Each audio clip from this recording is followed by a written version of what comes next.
Attention, bobsled riders! You will soon be embarking on a thrilling podcast down the icy slopes of the Matterhorn. So please remain seated, keeping your hands, arms, feet, and legs inside the bobsled at all times.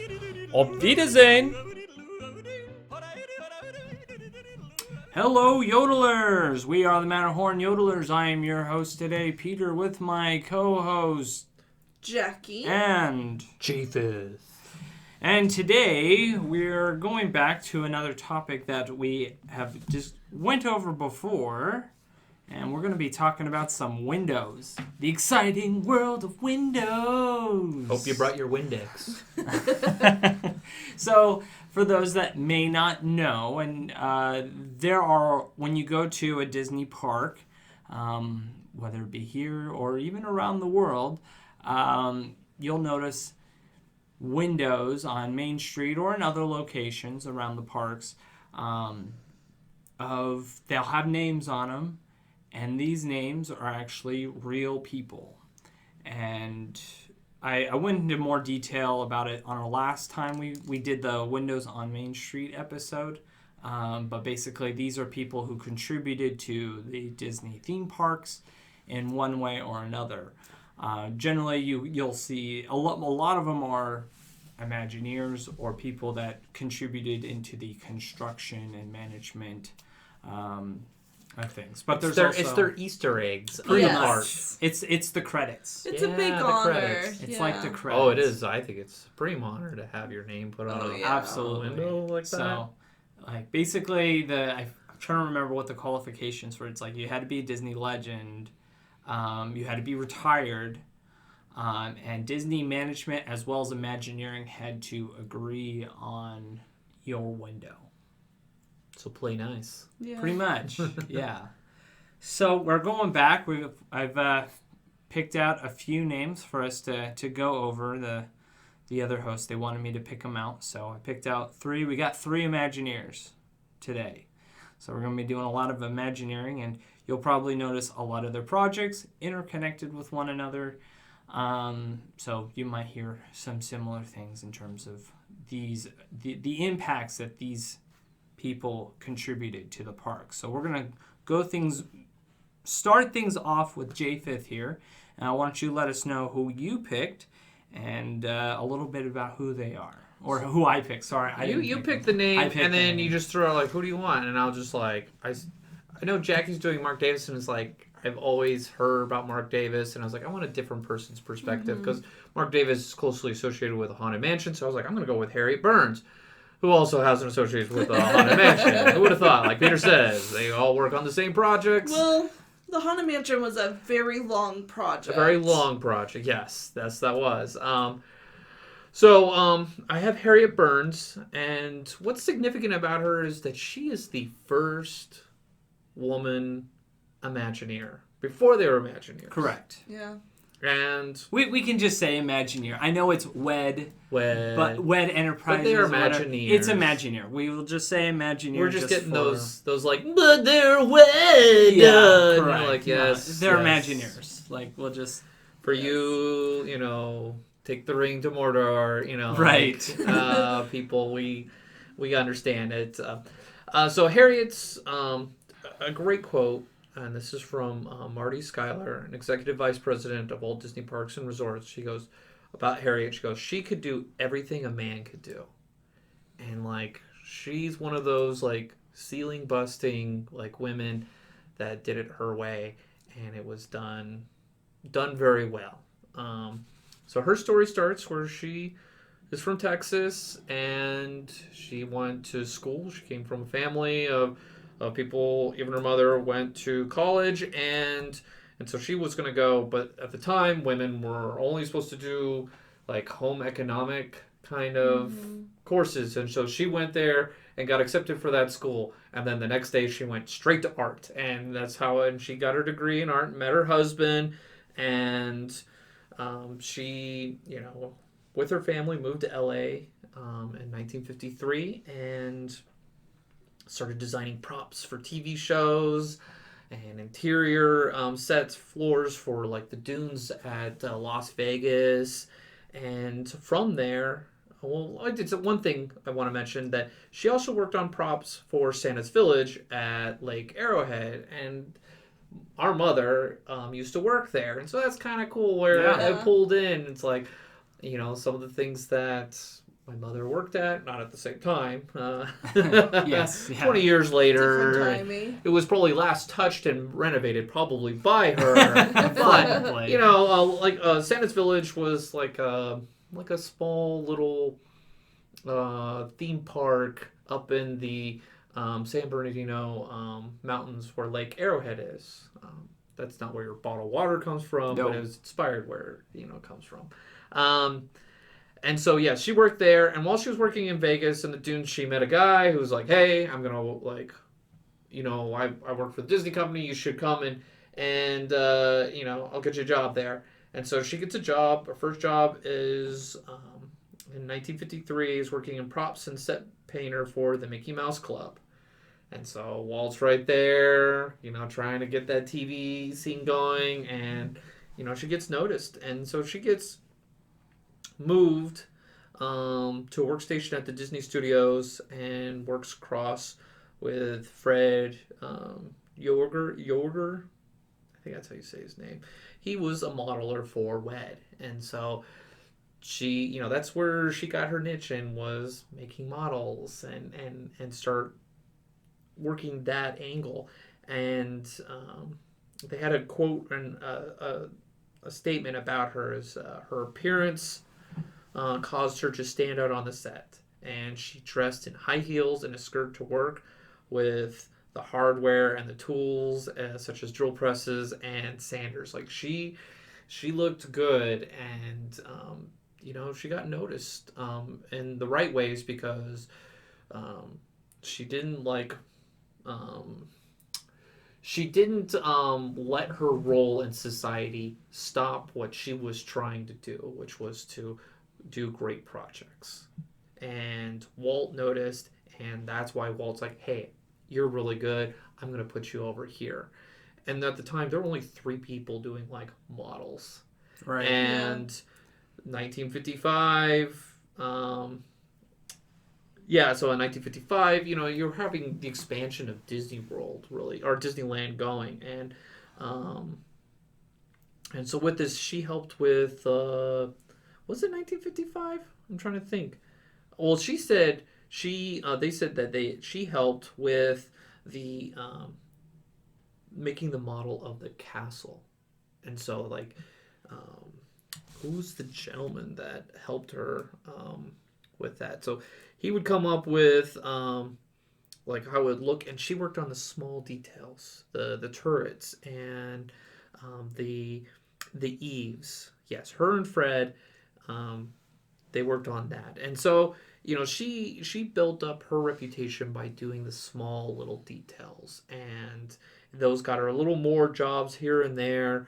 A really famous one is she became, what she got known for in the parks was being the finisher. She would put the finishing touches on everything.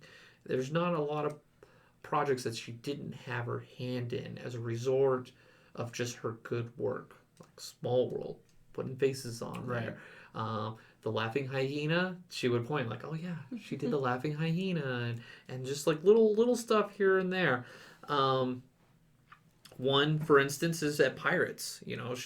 She made a 40-foot scale of Pirates, and so we all have seen the bridge, and you have the pirate that's rocking back and forth. The Dirty Foot. The Dirty The Foot. Dirty Dirty Foot. Foot. Is that what his name? Yeah. So that's what that- at least that fan community Everyone nicknames knows him. him He's by- the Dirty Foot. And so that's her pirate. And so she would tell her grandkids, and like, "Oh, that's my pirate." And that's named after, or that's modeled after our milkman who would come to our door. And so you never know in this life how you're going to be immortalized. Mr. Milkman, you are now a pirate forever. Yeah. You imagine if you rode the ride and he was like, "Man, that looks like me." And so you just have those like cool little stories with her. Let's see, at the Haunted Mansion, she was working on a lot of the hair. She got really good at putting hair on things and feathers. And so she was always doing little hairs, and so she was putting the finishing touches at the Haunted Mansion. What else did she? She actually has a tombstone there. She is, what it says is, First Lady of the Opera, our haunting. Harriet searched for a tomb, but never could carry it. So I don't know if she could ever, like, sing or anything. That may be an inside joke, but I didn't get any more insight on that. But a funny story is, we all know Madame Leota, right? And you're like, oh, she's perfect. Well, it almost became Madame Harriet because she was a very pretty girl, and so she was in the running. And so she put on the headpiece and the black cloak, and they looked at her, and they're like, you just have too soft of features. It's like, it just doesn't work. And so they use Leota tombs where it's just perfect. It just has those sharp features, and it just, I can't think of another face that would fit better for Madame Leota. And so you'll look up Harriet Burns, and then you try to imagine just a bulb of her head and go like, could she do it? I don't know. Right. So it's kind of cool. So that's, a lot of people don't know that there was, Madame Leota may not have been Madame Leota. And so it's kind of one of those fun little stories that comes out. She worked on, what else did she work on? She worked on Epcot with the Norway and Morocco and Japan pavilions, making the model sets for that. For the Matterhorn, there were a lot of concepts coming around there. And one such was Candy Mountain. So Candy Charlie, like Not that one. Not that Candy. Not that Candy Mountain. I just like when I heard Candy Mountain, I was like, Charlie, we're going to Candy Mountain. So, there was even a model, and you can actually see the model at California Adventure. Yep. The candy shop. At the candy shop. And so you imagine a big giant candy mountain right next to the castle. They had different names for the I think time. it was supposed to be where the Storybook Canal and the Casey Jr. train ride is. I think that's where that was supposed to go. Not too far, but it still would be around there. Yeah. Yes. And Harriet, she created the scale for the Matterhorn. Everything starts with the model. And that's like her touch and her influence. She got the ball rolling, and then she would finish it with the small details. And so that's really cool. And her influence, she worked in the movies. Or the most famous one is the little bird in Mary Poppins. Yes. Oh. And so the little story is that they got this bird that was, what's the term when they stuff it?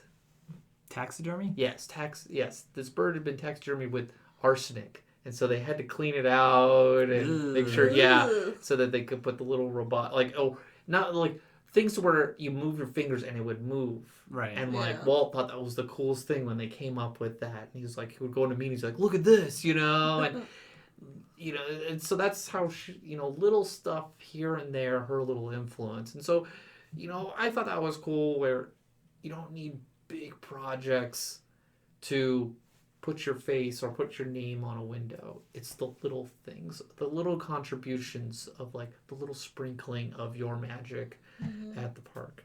And one of the coolest ones that I thought was at what she's really, you can appreciate what she's done is at the Tiki Room.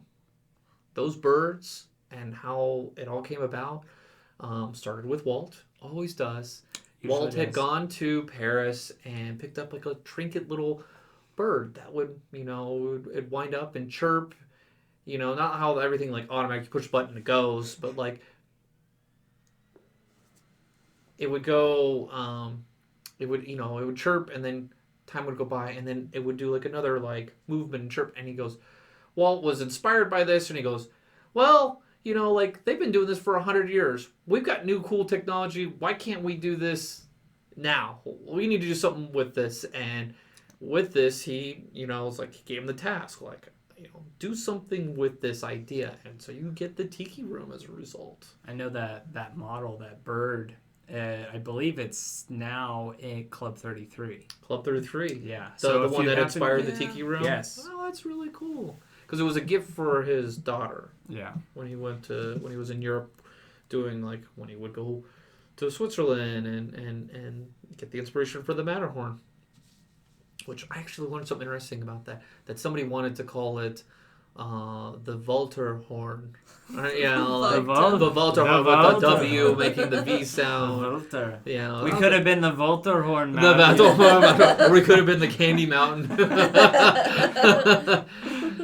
I don't want to use the Charlie voice. I'm sorry. No. With that said, so they came with the chest plate, and she had the problem where she had put all the feathers in, and when they moved, it just didn't look right. It looked like the skin would punch in a little bit. And so what inspired her? It was Walt's blue sweater that inspired her how to fix the Tiki Room birds, because he wore the sweater that had patches. And so she was just watching him move, and like it wouldn't scrunch up, it wouldn't go in. And with that, she took material from like a polyesters and just built, the underskin for the birds, and then put the feathers in. And so she would, the Tiki Room was kind of her like, oh, something's not working. Okay, let me go and fix it. And so she would do the birds. So she did like hairs and feathers. Oh yeah. And so that's where she made a lot of her that's how she got known, with the little details, the model and everything. And her granddaughter was saying like, oh yeah, there were people from other theme parks trying to pull her in because she was just so good at the little stuff, but she just loved doing the project. She loved what she was doing, and she was very happy. And so she was with the company for 31 years. She retired around the time her husband passed away. She got her window in 1992. She became a Disney legend in 2000.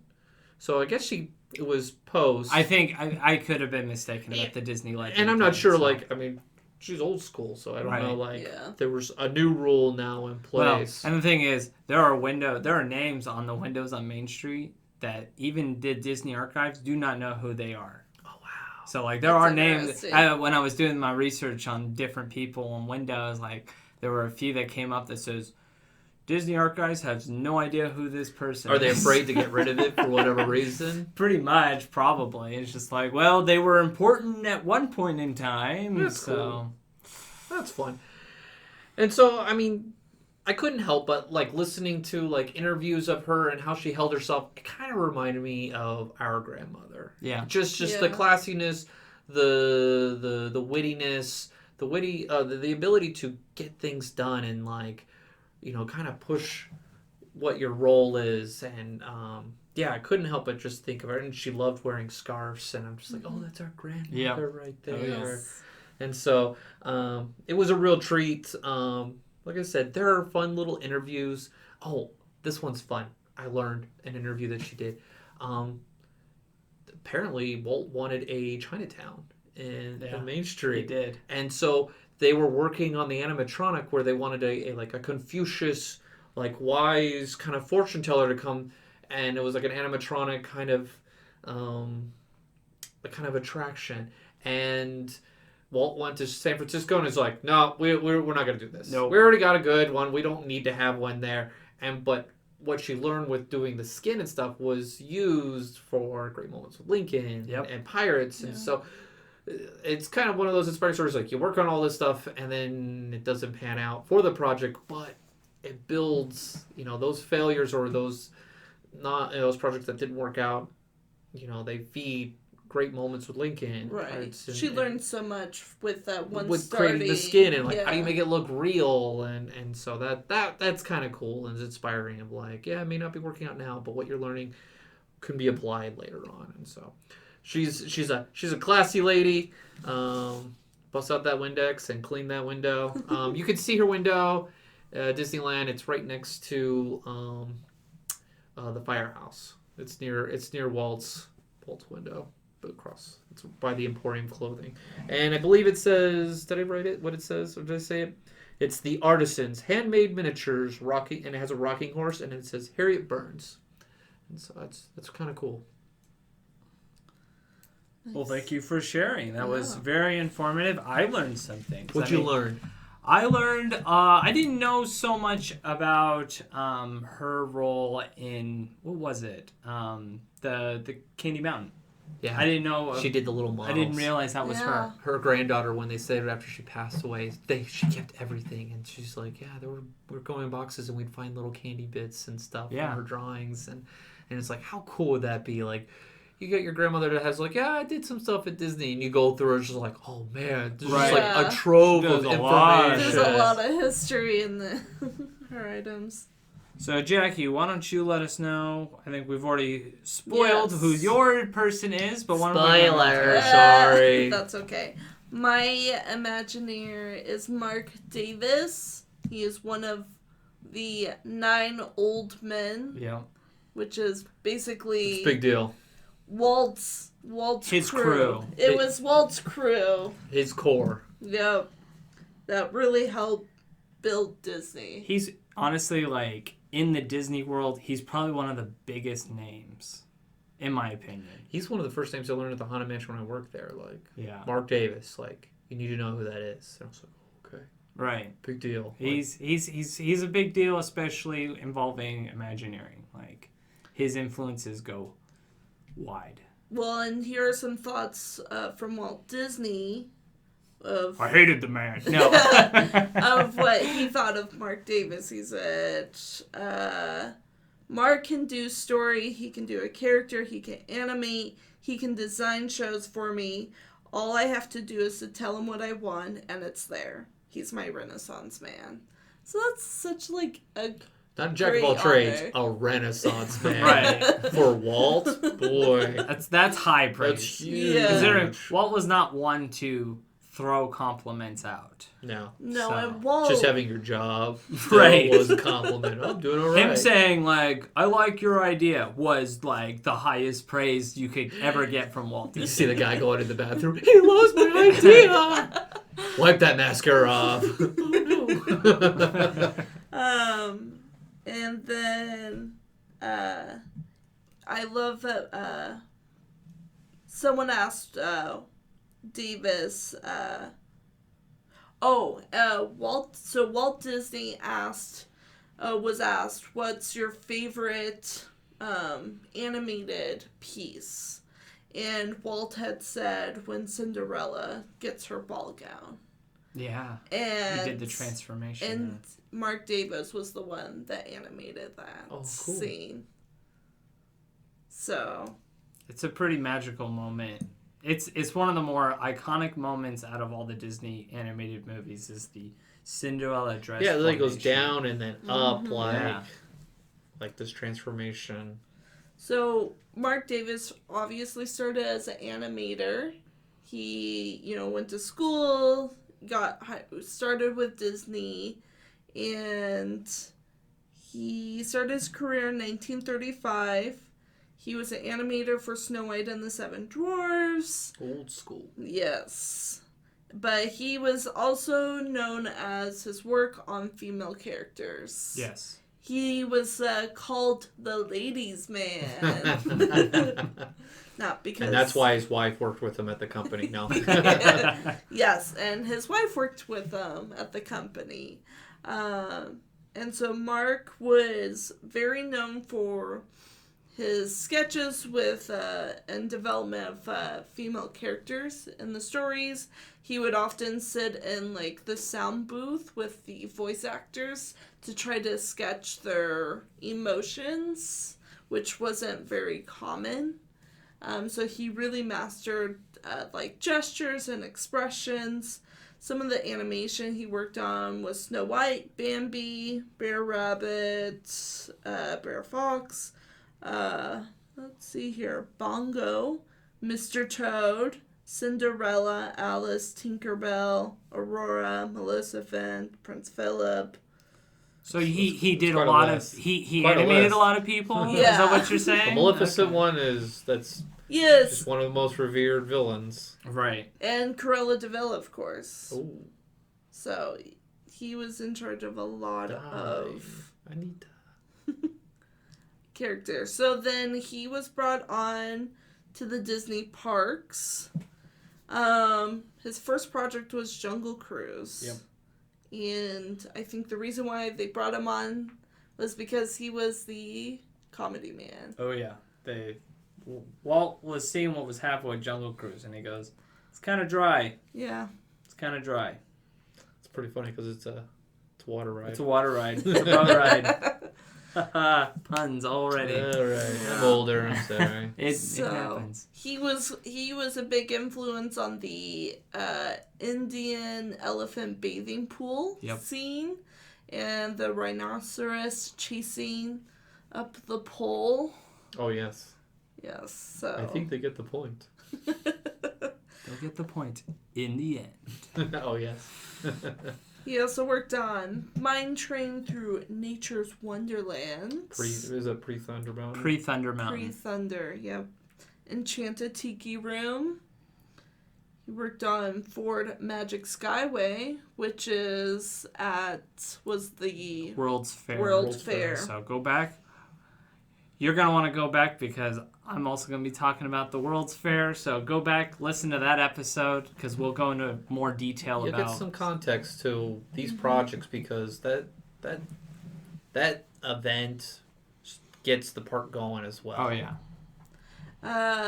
Great moments with Mr. Lincoln, Carousel of Progress, It's a Small World, Pirates of the Caribbean, The Haunted Mansion, which we kind of discussed before, but The Haunted Mansion was a very long project.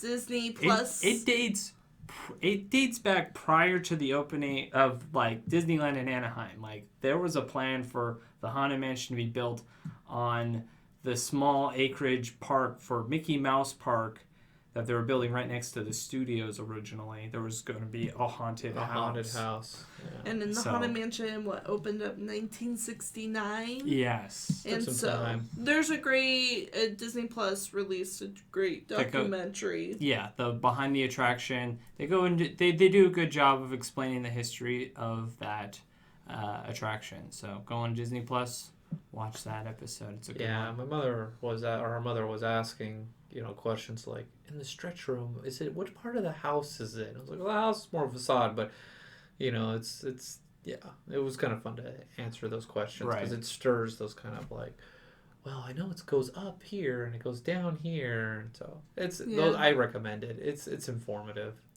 It's fun because Mark Davis was paired with Claude Coates. Yep. Which they are opposite personalities. And you had them. Yeah, You had Claude Coates on the last episode. Before. But yeah, so that was a fun fact. Also, Country Bear Jamboree. Oh yeah, that is Mark Davis through and through. America Sings and the Western River Expedition, which was never built. Which that expedition was basically a Western pirates. Yeah, basically like they didn't want to recreate Pirates of the Caribbean for Florida. Mm-hmm. So they came up with this attraction, but then as they were building Disney World, people were like, we don't get pirates, and so they're like, all right, you can have pirates. Wouldn't it make sense? You're in Florida, right? That was the Right. logic. Why wouldn't you do that? That was the logic as to.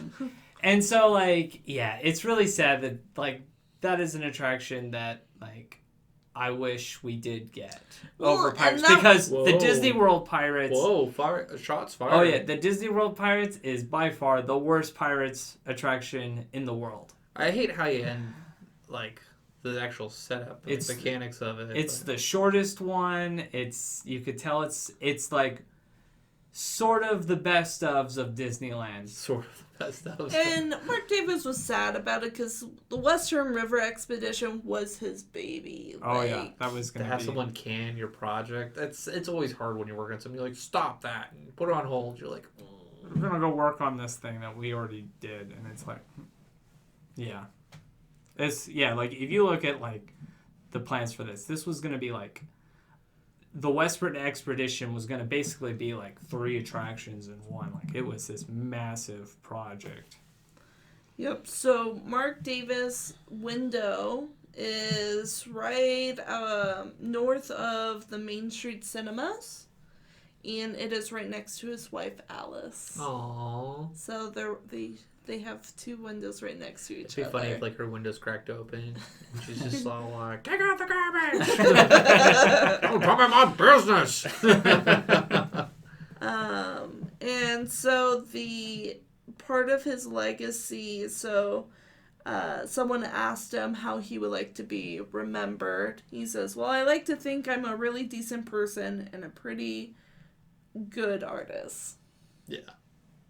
Yeah, we had a picture of him in the Haunted Mansion break room with him with his arm. Was his arm around it? But he had his pipe. And like he was with one of the ghosts. And it was kind of really fun to see. Yeah, so Marc Davis was obviously known for his animation and also through his work on these main classic attractions, bringing in the comedy, the light, and just the fun into the parks. Great. Thank you for sharing. There's so much to learn from him. Like, he did so much to like try to. We could honestly have just done an episode just on Marc Davis and his work. You could do multiple for each attraction. Right. His influence it's extensive. It's amazing, and that guy definitely worth every bit of window that he got. So, all right. So my turn. So when we said we were gonna do another Windows episode, like, I wanted to do Rolly Crump so bad. Like, I had read his autobiography and I loved it because his autobiography literally reads as if he's like grandpa telling his kids a story. Like, he goes on to tangents. He talks about like the crazy pranks they would used to play. Like, Jackie, you would love this because it's full of tea. Oh, yeah? You get tons of tea. Oh, I'm going to have to borrow I remember that when you were... I love the when tea. your day with Walt, you're like, I want to know what's going on. Oh, yeah, they talk about all the pranks they used to pull. They talk about how, like, they cut a hole in the wall underneath one of the animator's desk, one of the head animators, and would, like, blow talcum powder on his on his waist, you could say. And, like, he could never figure out where it was coming from until like one day, like, they knew he had a meeting with Walt Disney, and so they sprayed him with water, and so he looked like he peed himself right before he was about to go have lunch with Walt Disney. Like they talk about these crazy pranks.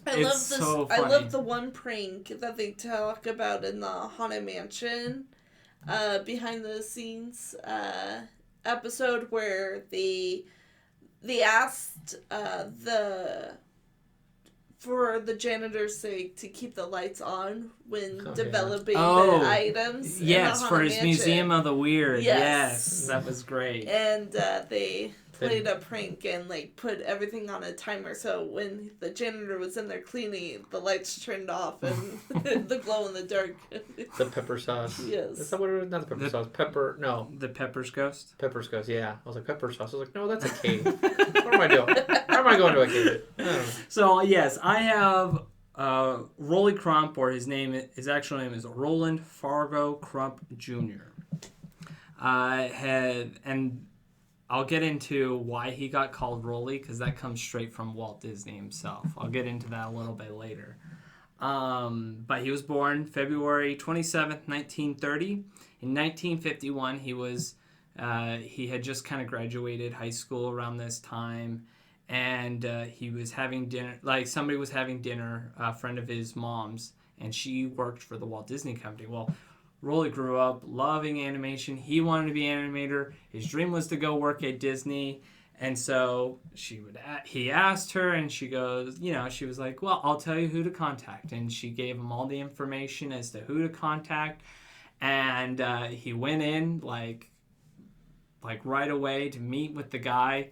And, he did a little test, animation test. And he says, do you have a portfolio? And he hands him his like high school portfolio animation, and he got the job. Well, later on when he joined WED, he later learned that his portfolio was the worst portfolio that anyone had ever given to the company. He's how I got hired, I don't know. But here. They saw something in him.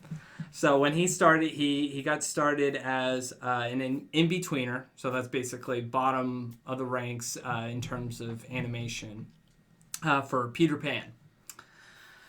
And then he moved on to be an assistant animator to Eric Lawson, who was also one of Walt's 9 Old Men. Not one of the more well-known ones, but he is definitely... That's a good mentor. Yes. To get one of the... Yeah. Right. And so he was his assistant for Lady and the Tramp, Sleeping Beauty, and 101 Dalmatians. And one specific scene that I think is quite impressive that you can, that gives credit to how hard he worked was in 101 Dalmatians. Eric, he animated the sequence of the dogs watching television, and he basically handed everything over to Rolly and says, you get to do the spots for all the dogs for that scene. And he spent 6 months spotting every dog, making sure it looked good and how it stretched and all that stuff. So when you watch that scene towards the beginning of the movie of the dogs watching the television show, that was all the spots were all Rolly. Nice when you're the head animator. I'm not doing spots. Correct. So that was his job. And his book goes into a lot of details of fun stories, pranks, all that stuff.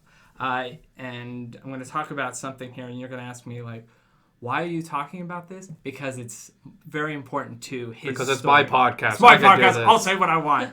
So he learned, another animator there showed him how to make this pinwheel out of his pencil holder or whatever. So he started getting really into it and started making these crazy elaborate pinwheels and propellers, and they were everywhere.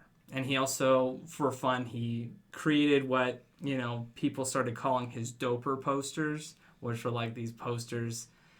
It wasn't him necessarily glorifying these things. It was just funny commentary on advertisements for different sort of drugs. Mm-hmm. Until one day,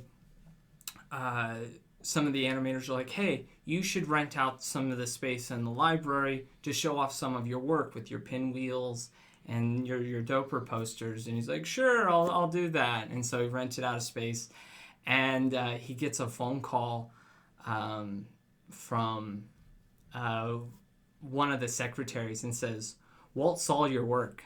And he goes, oh no, I'm about to get fired. What happened? And he goes, he laughed. And he's oh, thank goodness. Yeah.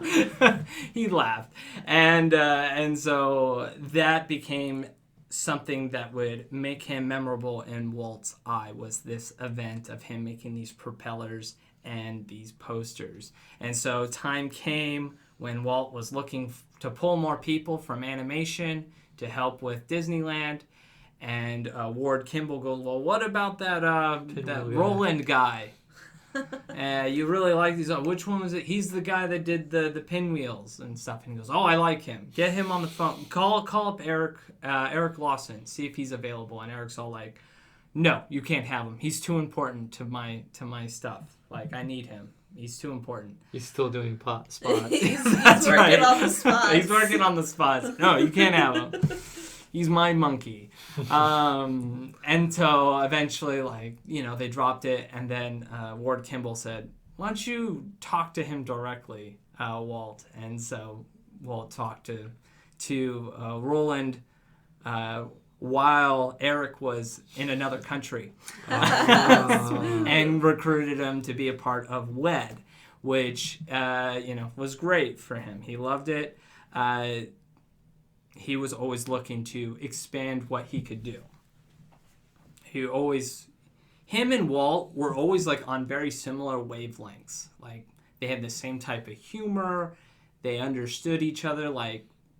They just got each other. And so he became one of Walt Disney's true confidants, one of the confidants, people who he was never afraid to tell Walt the truth.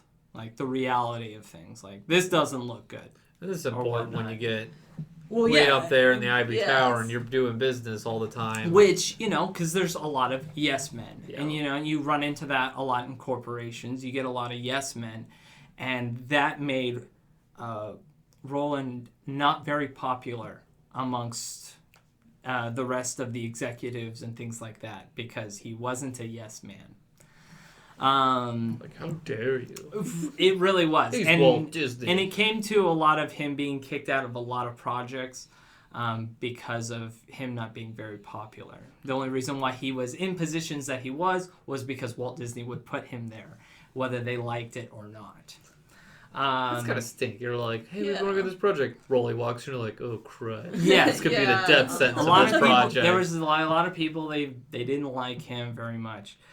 So one of his first projects he was sent on, he was one of the early people sent to work on the Haunted Mansion. So he was there with Yale Gracie doing the initial groundwork research on like how to do Pepper's Ghost and all Pepper of sauce those ghost, things. right? Pepper sauce ghost. Yes. Yeah. No. How to do all of that stuff. So he was a part of that initial team to do that research, and then he got pulled off to start working on. Walt Disney took him and says, "We're going to do this Tiki Room show, and I want to create a pre-show space with all the tikis." And so like he would come up with the designs and show, and like he started off. One of the fun stories he shares is that he when doing his initial studies he drew this one piece.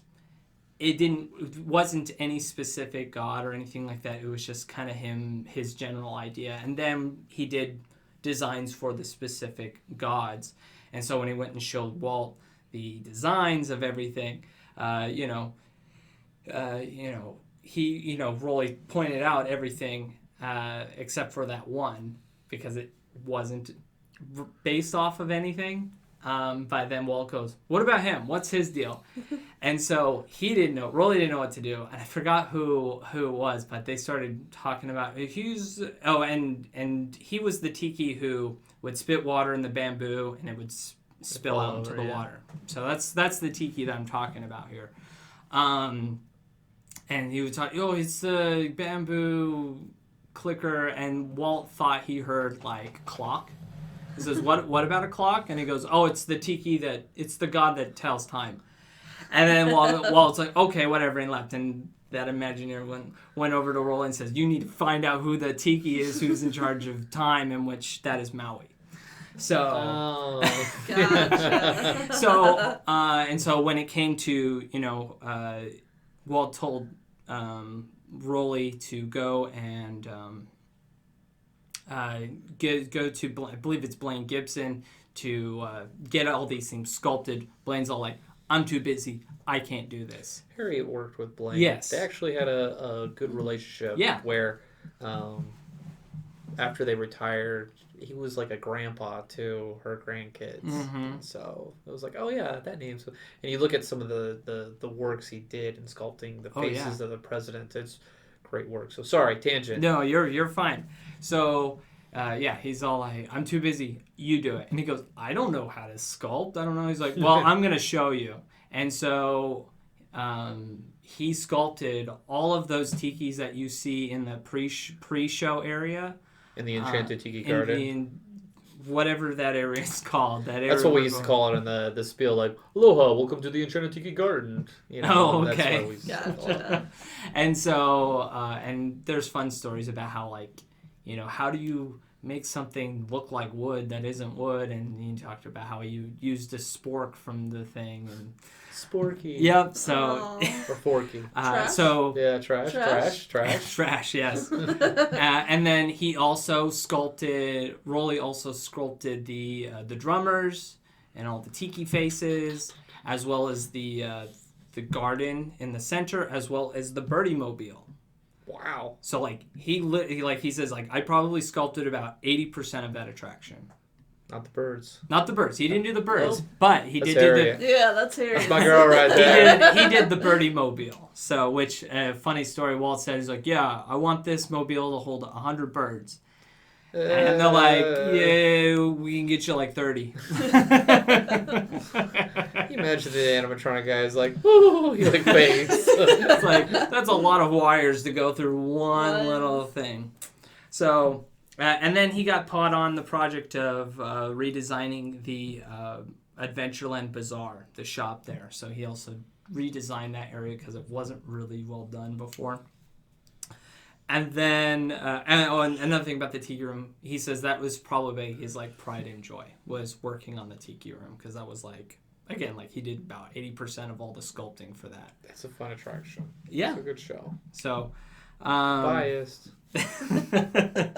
So then, around that time, the World's Fair come around, and again, we have another episode all about the World's Fair. Go back, listen to that if you haven't already. If you have, listen to it again because I said so.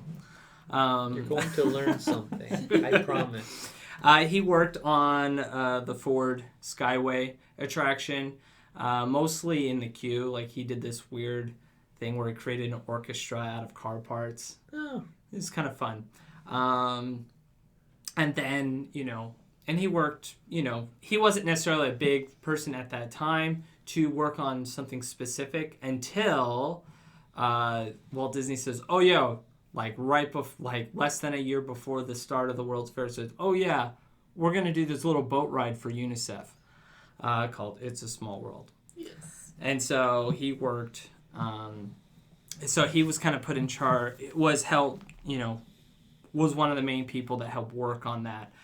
He was the one that designed the Tower of the Four Winds, which, is synonymous with everyone being like, oh, it's so beautiful and wonderful. And if you look at Rolly's model, it really is. But then when he sent it to the people who were going to build it, they're like, we can't make it look like this. We need to make these things like bigger so it'd support the structure. Yeah, the structural engineer was like, no. Correct. And that's why, like, when the final product came around, it didn't look the way that he wanted it to. But it made sense. Walt Disney put Rolly on this because of what he had seen in his pinwheels and his propellers. So that's why he got put in charge of that project, of doing that. So fun little thing there. So when the World's Fair ended, Mary Blair, who was basically the face of It's a Small World, that's her baby. That's her baby. She came out of retirement just to do that attraction. And then the time came when the World's Fair ended to bring everything back to Disneyland. She went back to retirement, and Rolly got put in charge of that transfer, everything over to Disneyland. Except for that pinwheel. Except for the pinwheel. Well, he talks about that. They talk about how, like, the executives, they came up to him and said, Rolly, we can't save the tower. And he goes, good, I don't want it. I don't like it. He says, great, can you tell Walt? And it's so funny. Tragic accident. Right. Just like Babes in Toyland. We're like, slowly. Do you know where that pinwheel is now? It's somewhere in the ocean. Yeah, basically. It's in water, underwater. They just threw it in there. Yeah, this is some fish are calling it their home now, in pieces.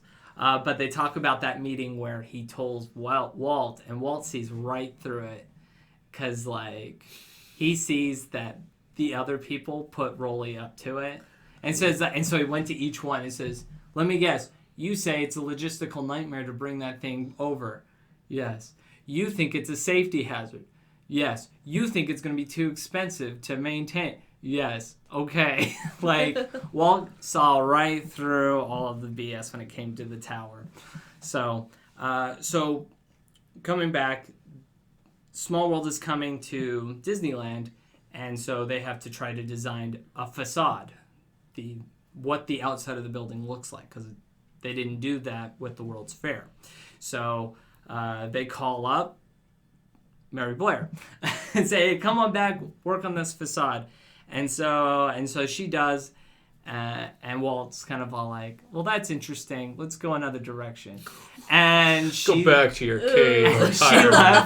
She left, and Rolly was like, okay. So basically he took her artwork and kind of transformed it into what we see the outside today. He put, even like, because like before it was just kind of like the facade without the clock.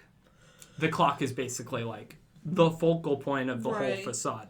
It puts it all together. So when the idea was that like we're going to put a clock there. Rolly wanted to put a clock there. He went back to Mary Blair and said, hey, can you design a clock? And so then they redesigned it, and then Rolly was able to translate it and to make it into a reality. Cool. So the design of the facade is all Mary, but it would never have happened without Rolly. Rolly got the ball rolling. He did. Oh yeah, I didn't get to the story about his name. So his name, Walt was really bad with names, and there was another Crump that worked with him in finance with Walt. I'm sure he was Crump the Grump. Right, and so he kept mixing up Rolly's name with his name, and so he called him like Orwell and things like that. And he goes, I don't even know where some of these names are coming from. And so eventually, like, Walt just said, you know what, you're Rolly now. And he goes, okay, I guess I'm Rolly now. You know you're pretty powerful when you can just change people's names. Yeah. Right. Reminds me of my kindergarten teacher when Benjamin Igna couldn't spell his first name, and I remember her just taking his name tag and ripping it, going, your name is Ben. It's Ben. B-E-N. Ben. Write it now. I remember, and I was like, wow, she's angry. She just renamed a child. Right. So, going on, after he finished It's a Small World, he got put back onto the Haunted Mansion project, basically back on track of where things were prior to the World's Fair.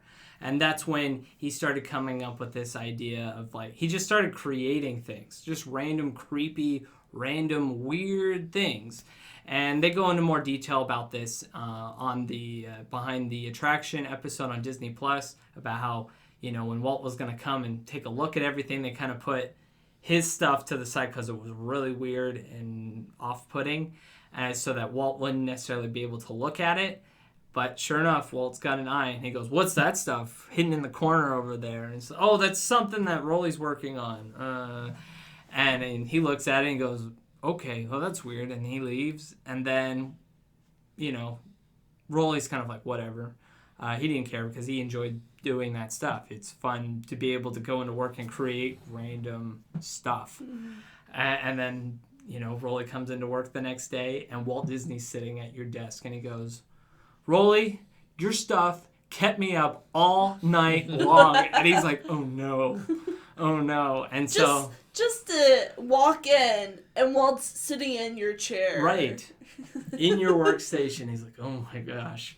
And then right then and there, early in the morning, they hash out this idea about the Museum of the Weird, which was going to be kind of like a post-show to the Haunted Mansion. So when you exit the Haunted Mansion, you would enter the Museum of the Weird and see all this weird stuff. That'd be better. That'd be kind of cool as you're going up the escalator to see kind of see all weird stuff. Yeah. So and you do see some traces of Rolly's work throughout the attraction, but unfortunately, when Walt passed, Rolly kind of got booted out of that attraction. So we didn't necessarily get to see so much of his work. So then he got put right before Walt died. He got working on Tomorrowland. They were doing a remodel of Tomorrowland. So he designed the Tomorrowland Terrace, the bandstand that goes up and down. Fun. So he designed that, as well as some ticket stands and some booths like the hat shop, the Mad Hatter shop in Tomorrowland. Like he designed that. Cool. Like he did a lot of that stuff. So then Walt Disney died, and Imagineering management didn't like him. And so they basically said, you know what, we got a new job for you. You're going to be the supervising art director at Disneyland. Okay. And so he's like, whatever. And there, he actually has a lot of influence. A lot more influence than I think a lot of people give him credit for. Like, for example, like he came up with this idea of creating a smell that they would, you know, throw out there in the Pirates of the Caribbean in the burning scene of, like, charcoal. And they're like, great idea, but people will start freaking out and thinking that the place will actually be That's a good point. burning. Yeah. Which ended up becoming an idea they would use later on for everything else. They got the smelters. It smells like oranges. Oh yeah, Right? Oranges. Yeah. So like The this smell of sweetness in Main Street. That's the right. Candy. The smell of fart. It's actually just coffee. So Folgers in your cup right there. So, like, he did a lot of things. One of the fun things that he did, like, he convinced management of, like, repairing Main Street because it was falling apart. Like, it was basically all the building facades were being held up by paint at this point. Like, because, like, maintenance was all like, what do we do, Rolly? And he says, all right, bring them over here. I'll show them. And so, basically, he just got kind of like this, like, pick and went right into one of the buildings, and it just like cut the wood like butter. And then this is, we need to invest into maintaining Main Street. And so like he did a lot of cool things. The chains that we see in the parks, they used to have to paint these chains white every like week. And so he came up with the substitute that they still use today. Haunted Mansion uses like a brass one. They've got like a They've got a different one. So also the posts that hold the chains to protect guests from stepping on the grass. You know, they used to just be like these like metal stakes that would and guests would fall over them. Right. We read about that in Yes. the lawsuit. Correct. Well, he, instead of going through the proper channels of getting proper posts made, he just designed and made them himself and installed them without management. And nobody said anything, so he's all like, all right. That's the best way to do it. Just do it and then apologize later. I can always take it out. Like, Right, exactly, because it looks nice. You look and you see those posts, and those were designed by Rolly on Just Main takes Street. one lawyer to go, I don't know about that. So he did that for about like 3 years. He got called onto the Disney World project. He was put in charge of like the Fantasyland dark rides as well as the Tiki Room. He did a lot of the work for Mr. Toad's Wild Ride, so that was his baby. He wanted to make Alice in Wonderland attraction, but instead of being in a caterpillar, you would be in a teacup that you would spin along the way so you can look around, which obviously never got built, but it sounds like another attraction that we have today at Disneyland. Dino Land ride, right? No, No, I'm just not joking. Dino Land. Roger Rabbit's cartoon spin. Boy, now I look at that ride totally different now. Yeah. Wonderful It's day in the neighborhood. Yeah. So, and then he worked on, Tiki Room, and he could tell management was not the same as when Walt was there, and he knew that this was the time for him to leave. You kind of know it. Yeah. He left for some time. He designed like some prince's fortress. He did Barnum and Bailey's theme park and a bunch of other stuff. And then he got called back on for Disney for Epcot because Disney was desperate to get people for everyone, Epcot. yeah. And so he worked on the Wonders of Life Pavilion before he got kicked off of that. But if you were there before it closed, you could see his pinwheels up above in the air. Okay. But his main work was in the Land Pavilion. He designed mostly everything in there. So like the hot air balloons. He actually sold the idea of living with the land attraction to the executives. The executives were like, you can't grow plants inside of a building. That's crazy. And so He really wanted cucumbers. he really wanted some cucumbers. You know what? It's popular. Just jump out and grab it. Right. No, don't do that. Don't do that. Don't be that late. So like he was the driving force behind that, as well as the Kitchen Cabaret show, veggie, fruit. which and throughout that whole time working on Epcot, he was still butting heads with all of the executives and not making a lot of headway there. So he left again. He was asked to come back to Imagineering in the 90s for the redesign of Epcot. So he redesigned some of the attractions in the Land Pavilion there as well. So, and he also designed the Electric Umbrella, for those that remember that. That was the fast food restaurant that was... I remember that. Yeah. It's where they sent people when they didn't do well at Mission Space. So he did quite a bit, and he did get his window, believe it or not. It's on the episode here. His window is located at the Disneyland China shop, so he makes a point to point out that like his window would be in one of the most infamous, risque original shops at Disneyland, where the lingerie shop was. That's where the lingerie was. Yeah. So he says that was a suiting fit where his window ended up. But but his window reads Fargo's Palm Parlor, which is Fargo was his middle name. Predictions that will haunt you. Bizarre, whimsical, and weird. Designs to die for. Ronald F. Crump, assistant to the palm reader. So there's a lot of little tributes there. They have some of his concept art for Museum of the Weird, Tiki Room, and It's a Small World, and in his little stained glass window. So he's still alive today. He hasn't passed on. So you can still see him in a variety of different documentaries and things like that, including the new Behind the Attraction series on Disney Plus. It's so fun to see them talk about it. You learn so much. I've learned so much about like Walt in these interviews, from the people we're discussing, and it's really cool that you just wouldn't get from a book. Yeah. It just shows you that like these people, who for the most part, the majority of the people, they walk by, they don't even know. These people who have made major contributions to how we view Disney parks in general, or Disney in general, including the animation side of things. Like, it's great to give them the recognition that they deserve, because like without them, Walt never would have got his dream, and we would not be here talking about this today. It's exciting to think, like, you know, when these Imagineers started, they were just like going in for a job, and they weren't, you know, celebrities or anything, and now they are legends and appreciated. And you think about what the current Imagineers are and what impact they will have. They're nobodies. No, we appreciate that. But thank you for joining us again this week, and please write to us.